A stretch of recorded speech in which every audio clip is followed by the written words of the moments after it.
It's time for the Bird Brains. News and notes about the Baltimore Orioles and their minor league affiliates.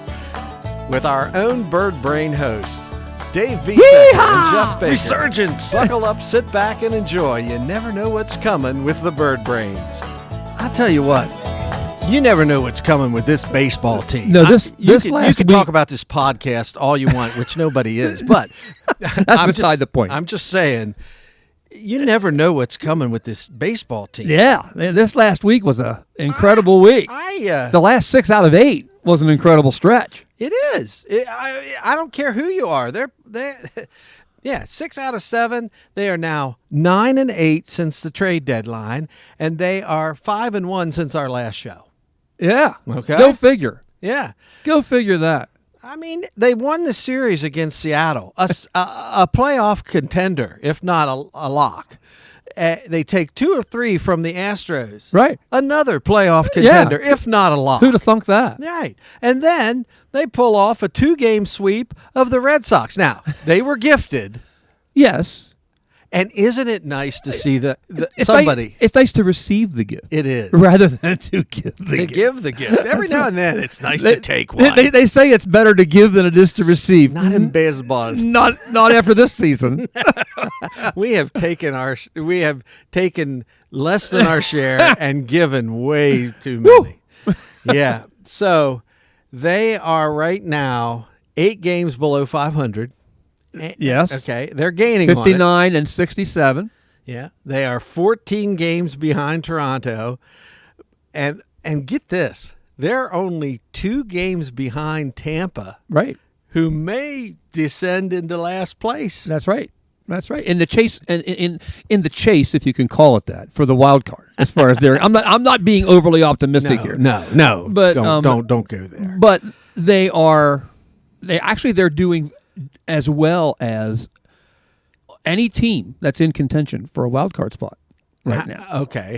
How do you figure that? Well, I know they're hot. They are, but if you take the Yankees and the Red Sox and the Mariners, okay, they're 15 and 14, 15 and 14, 17 and 15 respectively since the All-Star break. Okay. The Orioles are 16 and 15 since the All-Star break. Okay. The only 2 teams in the list of teams that are in contention for a wild card spot that are playing significantly better than the Orioles are the Royals and the Guardians. They're at 18 and 11 Royals, 18 and 13 Guardians. Okay? Okay. So 18 and 13. The Orioles, once again, are 16 and 15. But the Angels, which are right above them in the list for the wild card, are playing at a 13 and 17 clip since the All-Star break. Yeah, they haven't been doing as well. Right. So Baltimore's 1 game behind them. Right. In so the chase. What you're saying is at one point there were like 8 teams ahead of them Absolutely. for the wild card, and now we're down to 6. They're ticking one off. Now, I'm not saying they're going to be a wild card. I'm not saying that, but I'm saying that they are certainly improving in the way they're playing a little bit more consistently than what they were, and it's very possible that they could overtake the Angels, the Rays, the Rangers. It's very possible that they could overtake them in that. Okay, so with that being said, and we spit out a lot of numbers. Yeah, they're playing well. And it's no coincidence. I mean, it's a given. Their starting pitching is 100 times better than it was. But let me ask you this: all that being set aside a little bit, how much of that do you attribute to Tony Mansolino? I mean, obviously players have to play, but, the other night I heard Dean Kramer give Mansolino maybe the highest praise that a starter tends to give to a manager. And it was in reference to the fact that he had thrown, over 100 pitches. He gave up a base hit, I think. And he said that it's nice to have a manager who has confidence in me to get to work out of that after such a quality start. And he knew he was at the end of his tank, but he left him in there. And I guarantee you that was not the way Brandon Hyde handled pitchers at all. No. Okay. No. I can't help but think that means a lot in the locker room, and it means a lot in the effective performance then on the field. Right. When pitchers are feeling good, even if they have thrown, in this case, 114 pitches that night. Right. They want to finish whatever they started. And right. if it's just that inning, then they want to finish. They want to finish that inning. So how much do I attribute to Mansolino? I believe there must be something going on in the communication between him and the pitching coach and the pitching staff that we're going to stick with you a little bit longer. Now, there was the other day, you and I talked about this, when Povich was taken out, I think unnecessarily. Right. When he could have finished that inning. Right. And then the doors blew off and they wound up giving up. Maybe he learned something from that. Maybe it depends on who you are too. It might, because Povich is a very young pitcher. Day game Dean has been as good as anybody in Major League Baseball. He might be the guy that Mansolino says this guy can handle that. Right. He might know. It's all might. I don't really know. It's kind of hard to Would he say. do the same thing with Trevor Rogers? Is he going deep with him? We'll have to wait and see. I was not, and I said it on this show, on record. I was not impressed when Mansolino first took over because clearly changes needed to be made for whatever reason, inside that locker room. And he kind of indicated that we aren't going to change anything. That being said, I heard Ben McDonald talk a little bit about Mansolino on one of the broadcasts here recently, and he said players really appreciate the fact that he's just honest with them. He'll tell them what they need to hear. And that got me to thinking, is that the culture change that they really needed inside the locker room? There's no coddling. And I'm not saying Brandon Hyde was necessarily coddling people, but everybody has their way of handling and managing and all that sort of thing. And he kind of won me. I want to say this. As quickly as I was critical of Mansolino, I want to praise him. And one of the things that he recently said on a post-game interview really caught my ear, and I really appreciated it. And it was in reference to the hitting. 2 starts ago, Dean Kramer threw a 1-0 loss. I was there. Right. You remember.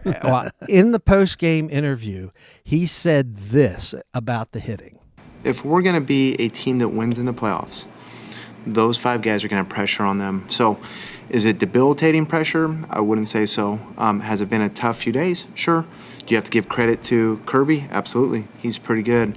I just think 1 through 9, we just got to do probably a better job of working some deeper counts and stringing together some at-bats and creating a little bit more traffic. But, yeah, you got to tip your cap to Kirby a little bit. Yeah. Now, he was referring to the 5 core guys that remained after the trade deadline. Right. And I thought those comments were spot on. Absolutely. They were honest, they were direct, and they're like, hey, if you think this is pressure, try doing this in the playoffs. To me, that's exactly what they need to hear. Yeah. And I don't know, and that, as much as some of the earlier comments from him didn't impress me, that one did. And because I think it's spot on to where they have to be getting these players in mindset-wise. Exactly. They have to be leaders in the way they conduct themselves, and they need to be leaders in tough situations. They have to be performance leading in their performance as well. It's interesting, Sugano, for some reason they quoted him on the leadership on a team. He says, I think our core guys like Gunnar, Jackson, Adley, are kind of starting to understand the leadership role here, and they're kind of standing up for themselves. I think that is the major change. Wow. That's Sugano. Wow. One of the newest members of the team. That's right. An observation. And from a foreign country. Absolutely. I mean, that man's seen a lot in a lot of different locations. And I only read a headline, but Cedric even had a little bit to say. Now he's with the Mets. Talking about how the team lacked leadership. On throughout the season. Yeah. Well, and that would explain a lot because, we made the point you didn't have Anthony Santander in the middle of the lineup. Well, you didn't have him in the middle of the locker room either. That's right. And maybe that was the bigger loss in all of it. And you didn't have McCann. Right, exactly. Which whom we bemoaned that. Yeah, early in the season, and you might be seeing a need for a guy like that right on the team. And let's go back to Mansolino a little bit, though. I like what you said about his communicating and what to expect of the players and all that, but he also does it with a little bit of sugar. He's not down in the mouth about things. Right. He has a positive attitude. He has like a can-do kind of attitude, but he's telling them the truth of what needs to happen. Right. And that takes a special ability with today's athletes. I mean, they're making 10 times what he makes, and they know it, And so, and I'm not suggesting that the Orioles have issues with players, blowing off coaches or anything like that. But I just know that in today's game, it's maybe a little bit different than the early days of Earl Weaver. You know what I mean? He'd just get in guys' face, and I don't know if that works today or not. Right. I don't know. Yeah, we were talking about pitching a little bit earlier. Right. Since July 26th, the Orioles lead the majors in staff ERA. Since July 26th. Now, when we started staff this year, ERA, not starting, staff. I understand. And I got another one there for you. But when we were in the midst of April, did you ever think you would utter those words this year? No. I certainly didn't. And certainly not after the trade deadline. That's right.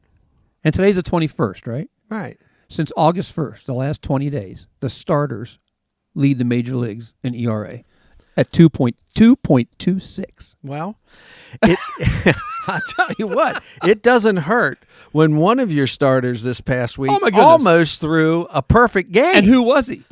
It was the guy we were down in the mouth on last week. Pardon the pun, you're youngin'. Brandon Young went 7 2/3 perfect. Yeah. And it took our boy Ramon Urias to break it up. That's right, on a dribbler. Yeah. And then we returned the favor last night. Yeah, it was great. So I don't know.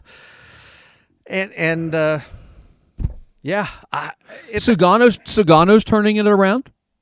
He's got his ERA below 4. Well, Kramer's got his ERA below 4. Right. I mean, it was at 6. Well, like July. I pulled up just for fun.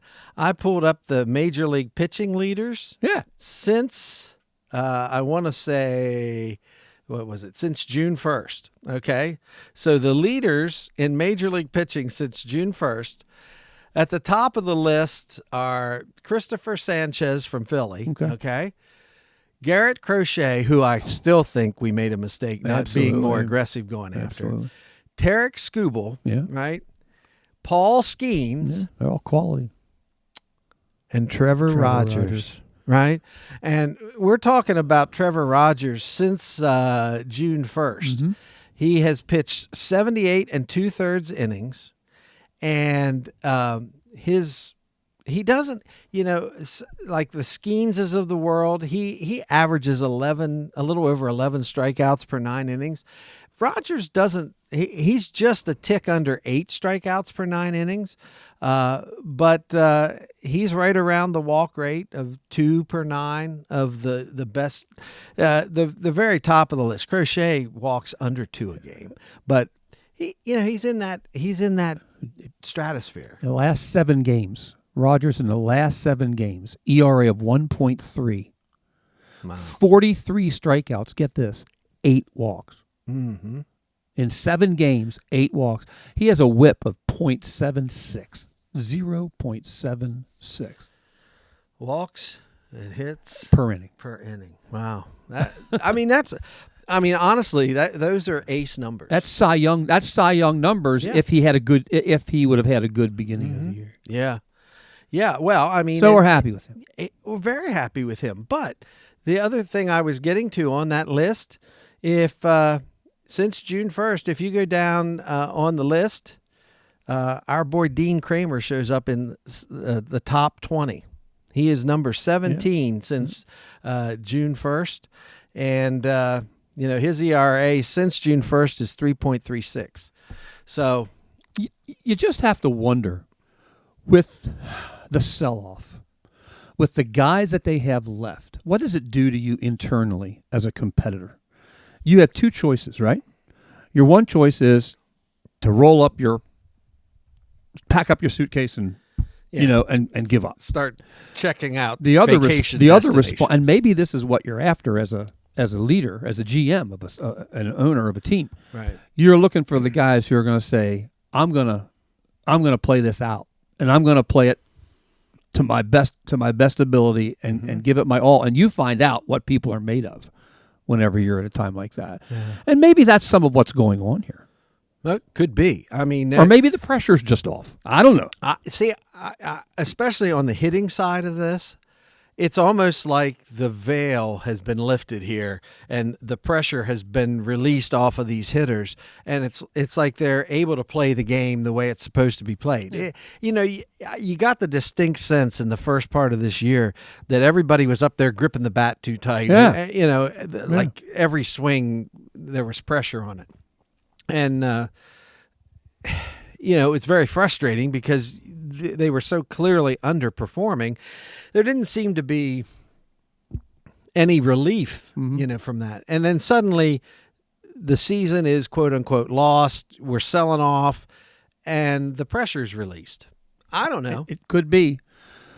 Recently, in the last 30 games, Henderson's hitting .276. The two rookies they brought up, Beavers has in 14 at bats he's hitting .286 with an .801 OPS. Basayo in only 10 at bats. So this is a really, really small sample set. Right, sure. 10 at bats. I guess he has a 300 average. Is that 3 for 10? Oh, yeah. So well, you brought it up. I just got to say, Sammy Basayo looks different. He looks different. Yeah. You know what he looks like? To me, and I know he's going to struggle. I get it. They're going to make adjustments. They're going to find holes, but he looks like the natural bat to ball guy that you're going to fear. Yes, in the middle of the line. Been waiting for that. Right, and he at least initially looks the part. Just the way he swings the bat. You don't want. Hopefully he'll get to a place where they don't want to see him come up. That's right. Right. A David Ortiz type guy. Right. Who was it? Jordan Alvarez was the guy that I always think about in the middle of the Astros lineup and all that. And again, I don't want to make more of this and put any pressure, like I'm going to put pressure on him. But you know what I mean? Have that expectation of a guy. He may not be all that, but I think he is. He's a 21-year-old player.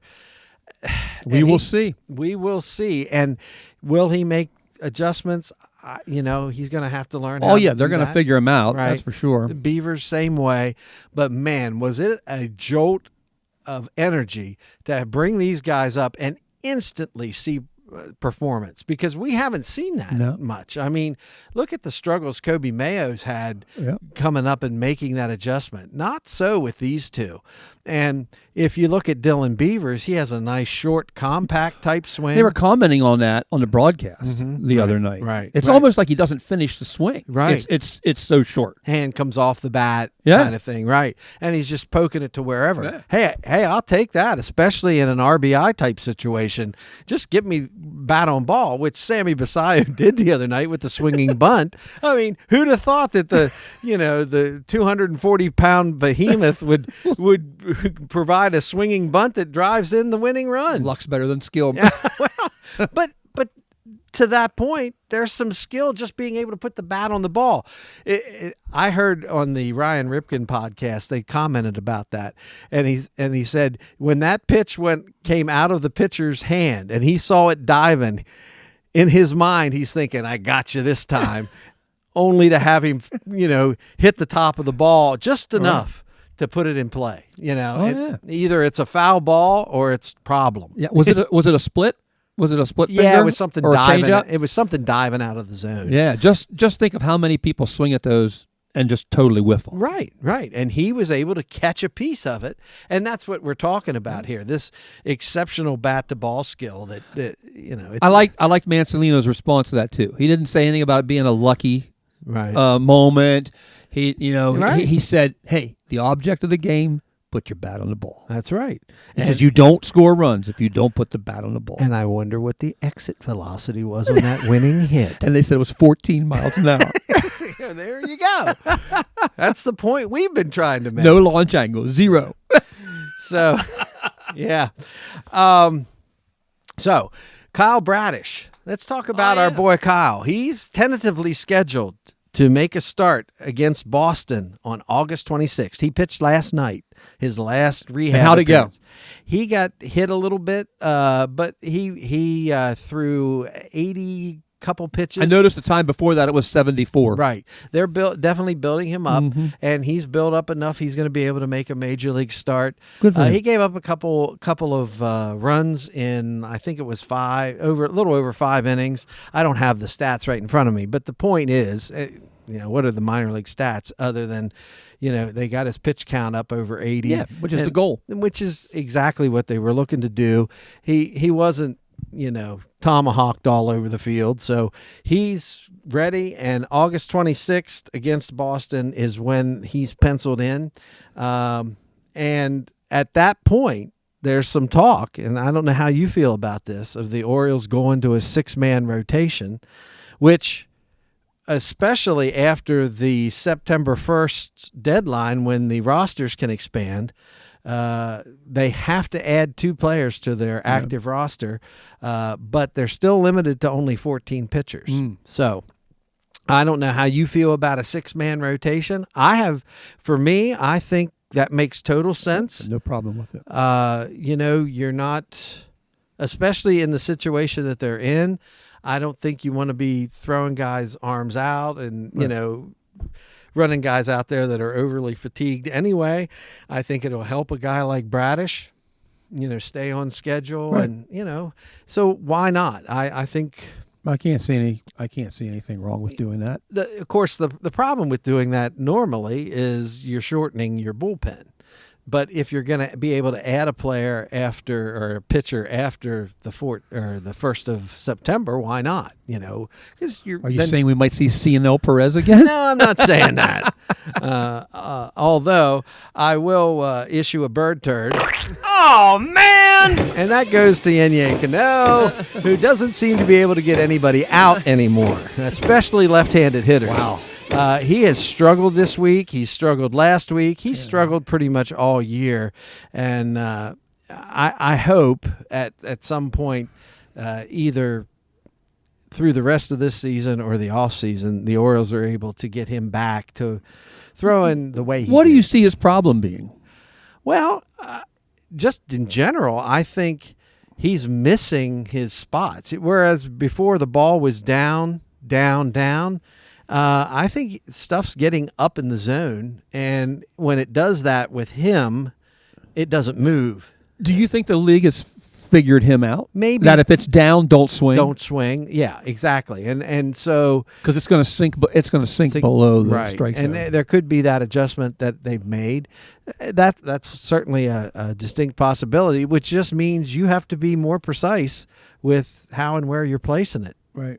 So he hasn't had that, and I hope he doesn't go by way of Cionel Perez, but he still has an option left. So it wouldn't shock me right now. Right now, there are a couple guys whose names we barely know who I'd rather see in there.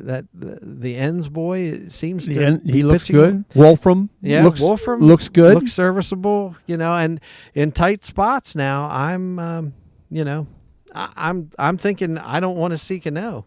Yeah. And I would never, again, one of those things you never expect to say, but gotta go that way. 2 days ago, Geraldo didn't do himself any favors. No. Trying to be a closer, that didn't look good. No. Control issues. Right. So, of course, the downside to this week for the Birds, Felix Bautista underwent major shoulder surgery. It sounds like he's going to be out through next year. Yep. At least 12 months. Well, when you tear your rotator cuff and you have a torn labrum, which I've had a torn labrum, that's no fun. But, that's what he went 1-1 this year, had 19 saves and 34 2/3 innings. That's what we got out of Felix this year. And I hope that's not all we get out of Felix. Right. But when you have it is a scary prospect. Anytime you're dealing with a pitcher's arm or shoulder or whatever, it's almost scarier to me to have them working on his shoulder than the Tommy John. I think his shoulder has something to do with his delivery. As a pitcher, I look at his delivery and my shoulder hurts when I watch him throw. Really? The extreme overhand motion, and it's not a fluid motion. He raises the arm when he brings it back. He raises the arm up, and then it's a snap, and his shoulder is not in the right position whenever he lets the ball go, and I'm afraid that put a lot of strain on that shoulder. That's just me watching. I'm not a qualified pitching coach to totally evaluate that, but when I watched him, I thought, I think that's an injury waiting to happen, and sure enough. But so hopefully we'll get to see Felix Bautista again, not next year, but the year after. Yeah. Did you see Rico Garcia there tonight? I did. Wow. How about that? Brought a guy in. I think Rico, for your performance against Boston in the 8th inning, we're going to give you a Bird of Prey award. Because Rico came in the toughest of spots for a reliever. Bases loaded and nobody out. With a 1-run lead. And guess what Rico did? He struck out. He struck out the side. Way to go, Rico. Yeah. We'll just give you a Bird of Prey for that one. Yeah. Well, if you don't get a Bird of Prey for that, what do you get? Really, that is what relief pitchers are for. When I did a Orioles Dream Week, I had a situation just like that. Really? They brought me in the inning, bases loaded, nobody out. Wow. And struck out the side. Wow. And they gave you a Bird of Prey. We didn't have Bird of Prey awards, but we had gold ropes that they gave out at the next meal. Oh, yeah. And I got a gold rope for that. Wow. Wow. Just toot my own horn a little bit. Wow. Doot, doot. So, okay. So even the Orioles officially have something the equivalent of a Bird of Prey. Yeah. Okay. Well, that's good. Anybody else you think? I actually think I'd like to give out a Bird of Prey to Ryan Mountcastle. Ooh, what for? Ryan Mountcastle. He seems to be really adjusting to the designated hitter position. I don't want to take his glove off the field because he's got a great glove. But the last 15 games, Ryan is hitting .328 with an OPS of .865. Ryan. So for that, Ryan, we're going to give you a Bird of Prey. And even in the last 30 games, he's hitting .303. Wow. So Ryan's pulling it together here a little bit. Well, that's good because that would just be an added bonus. But I do think, and we've talked about it before, this is going to be an interesting offseason with him in mind and trying to figure out whether or not he's in their future plans, because he's in his last year of arbitration, and the Orioles are going to have to make a decision with the likes of Mayo and now Basayo up, and where does Ryan Mountcastle fit into? So he has some motivation too, because he's playing for a contract, either with the Orioles or with somebody else. Mm-hmm. Yeah, and one other positive note that I wanted to bring up this week, down on the farm. We had briefly mentioned last week the promotion of Trey Gibson from AA to AAA and how impressive he looked.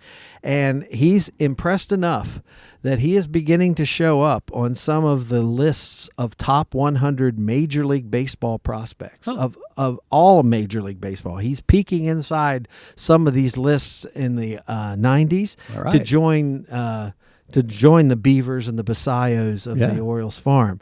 So at 6'5", I'm just going to throw this out there, 6'5", 240 pounds, fastball in the mid-90s, right, with a cutter, curve, sweeper, and changeup. Oh, he's got the changeup. Good. Mm-hmm. Last year had a 40% whiff rate on his cutter and slider. I mean, that's pretty good. Now, that was at single A. Okay, so he's a AA now? He's a AAA now. And that's the point. He started at single A at the beginning of this year, and he made it the whole way through AA, and he's already at Norfolk. So if he continues to do well at AAA, you'll probably see him next year start there. It'll be a guy to look for. He'll be in camp in spring training. Yeah. It definitely will be that guy. So, again, we're not. I don't want to try and sugarcoat a lost season because it's been very disappointing. But there are some things that are keeping my attention, and the Basayos, the Beavers, the Gibsons, all these things working together make this show worthwhile. Yeah, so there's hope. Hit us up at bbaseball522@gmail.com. Be a We'd part love of to hear the show. from you. Yeah, and but that's all we got for this week. I'm Jeff Baker. And I'm Dave Biesucker. Go! Oh!